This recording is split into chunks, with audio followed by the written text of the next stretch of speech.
ببینید ما هر روز صبح داریم با مرور دیروزمون یک فیلمنامه تکراری رو برای امروزمون بازسازی میکنیم. یعنی امروزمون رو داریم بر اساس دیروزمون میسازیم. تو این ویدیو طبق آموزش‌های جو دیسپنزا میخوام بهتون یاد بدم که چطور این چرخه رو متوقف کنید. قراره یاد بگیریم که چطور مچ عادت‌های قدیمیمون رو بگیریم و با 3 تکنیک ساده ذهنی به جای تکرار دیروز آیندهمون رو همین امروز خلق کنیم. سلام، من محمدم، مدیر سایت نگرش نیک. برای اینکه بتونی از من حمایت کنی تا ویدیوهای بهتری واسط بتونم بذارم، کافیه ویدیو رو لایک کنی و یه قلب قرمز تو کامنت ها واسم بذاری من انرژی بگیرم. بریم ویدیو رو شروع کنیم.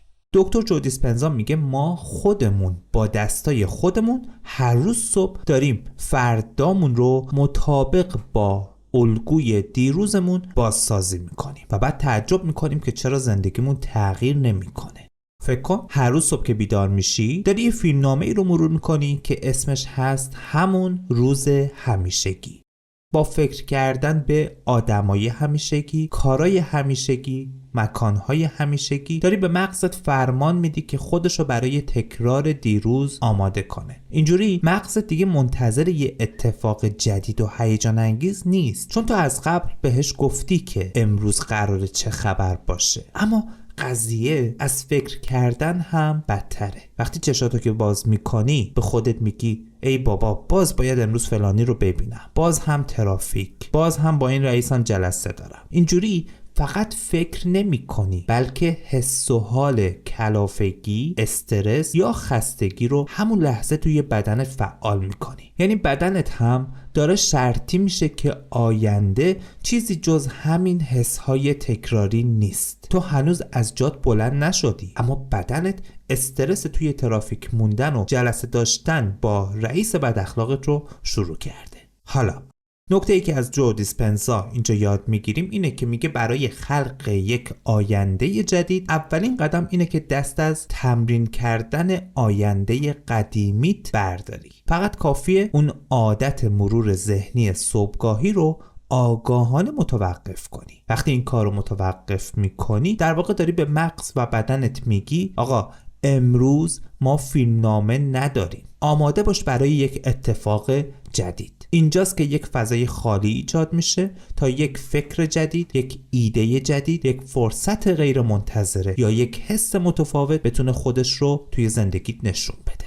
پس از فردا صبح که چشماتو باز کردی و متوجه شدی که ذهنت داره اتوماتیکوار میره سراغ لیست کارها، مشکلات و آدمها، مثلا میگه باز امروز جلسه دارم، باز باید به فلانی زنگ بزنم، بازم ترافیک، همون لحظه آگاهانه مچ خودت رو بگیر، به خودت بگو نه من دیگه به تو فکر نمی کنم. لازم نیست خودتو سرزنش کنی، فقط مچ این عادت قدیمیت رو بگیر. آگاه شو که اون لحظه داری به چی فکر میکنی. همین آگاه شدن و متوقف کردن اون فکر خودش یک پیروزی بزرگه.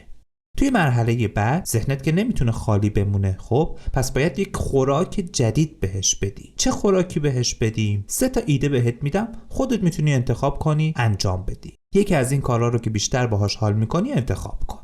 شکرگزاری. قبل از هر کاری 3 چیز رو پیدا کن که همین الان براش شکرگزاری. لازم نیست حتما چیزای بزرگ باشه. مثلا میتونی بگی خدای شکرت که خواب خوبی داشتم، خدای شکرت که تختم گرم و نرمه، شکرت که امروز هم یک فرصت دیگه دارم واسه زندگی، شکرت که بدنم سالمه. این کار فرکانس احساسی تو رو همون اول صبح عوض میکنه. یا نه شکرگزاری نمیخوای بکنی؟ ببین این گزینه واسه چطوره. یک سوال از خودت بپرس. از خودت نپرس امروز باید چی کار کنم، به جاش بپرس امروز میخوام چه کسی باشم یا امروز میخوام چه حس و حالی رو تجربه کنم. مثلا جوابش میتونه این باشه امروز میخوام یکم بیشتر نسبت به دیروز صبور باشم، میخوام خلاق‌تر باشم، میخوام با انرژی تر باشم، میخوام حس آزادی کنم.